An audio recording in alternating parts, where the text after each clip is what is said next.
तर अमेरिका आणि इस्रायलनं इराणवर लादलेल्या युद्धाला 73 दिवस झालेत। इराणच्या कडव्या प्रतिकारानंतर आधी असलेली युद्धाची तीव्रता थोड्याच दिवसात कमी झाली, पण त्याची धग कायम आहे। दोन्ही देश हार मानायला तयार नसल्यामुळे पश्चिम आशियाची कोंडी झाली आहे आणि त्याचे परिणाम संपूर्ण जगाला भोगावे लागतात। ट्रम्प यांच्या नव्या विधानामुळे तेलाचे दर पुन्हा भडकलेत। बघूया हा स्पेशल रिपोर्ट।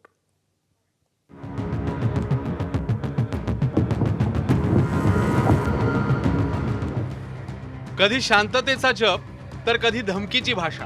इराण विरोधात युद्ध पुकारल्यापासून अमेरिकेचे राष्ट्राध्यक्ष डोनाल्ड ट्रम्प यांचं ना बोलण्यात सातत्य आहे ना करण्यात। टीचभर वाटणाऱ्या इराणने ट्रम्प यांची चांगलीच दमछाक केली आहे। युद्ध थांबवण्यासाठी दोन्ही बाजूंनी अटी शर्तींचे कागदी घोडे नाचवले जाते, पण तडजोड करायला कोणीच तयार नाहीये। इराणने रविवारी पाकिस्तानच्या माध्यमातून अमेरिकेला नवा शांतता प्रस्ताव पाठवला होता, पण डोनाल्ड ट्रम्प यांनी तो फेटाळून लावलाय। युद्ध थांबवणं, होर्मुझची सामुद्रधुनी आणि पर्शियन आखातात सुरक्षा निश्चित करणं, इराणवरचे निर्बंध हटवणं, अणु कार्यक्रमावर चर्चा करणं यासारख्या जुन्याच मुद्द्यांचा इराणच्या प्रस्तावात समावेश होता।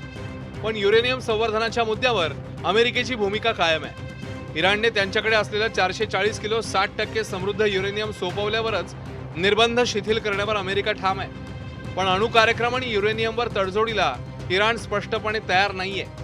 अमेरिकेने इराणचा प्रस्ताव फेटाळल्यामुळे आंतरराष्ट्रीय बाजारात कच्च्या तेलाच्या किमती तब्बल 3% भडकल्या।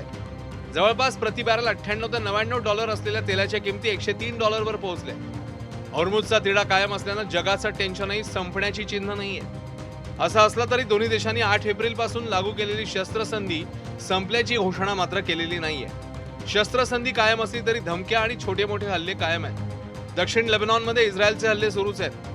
अरब देश अजूनही ड्रोन हल्ल्यांच्या भीतीखाली आहेत। अमेरिकेने होर्मुझमध्ये लष्करी हस्तक्षेप केल्यास चोख उत्तर देण्याचा इशारा इराणने दिलाय। इशारे आणि धमक्यांचा हा सिलसिला सुरू असतानाच मध्यस्थीसाठी पाकिस्तानचा आटापिटा मात्र सुरूच आहे। पाकिस्तानच्या विनंतीचा दाखला देत ट्रम्प कधी कधी नरमाईची भाषा करतात। रशिया युक्रेनमधल्या शस्त्रसंधीचं श्रेय घेत 10 देशांचं युद्ध थांबवल्याचा दावा करतात, पण जगाच्या शांततेचे ढोल बडवणारे ट्रम्प इराणचं युद्ध संपून जगाचं टेन्शन कधी दूर करणार हा प्रश्न आहे। ब्युरो रिपोर्ट, ABP माझा।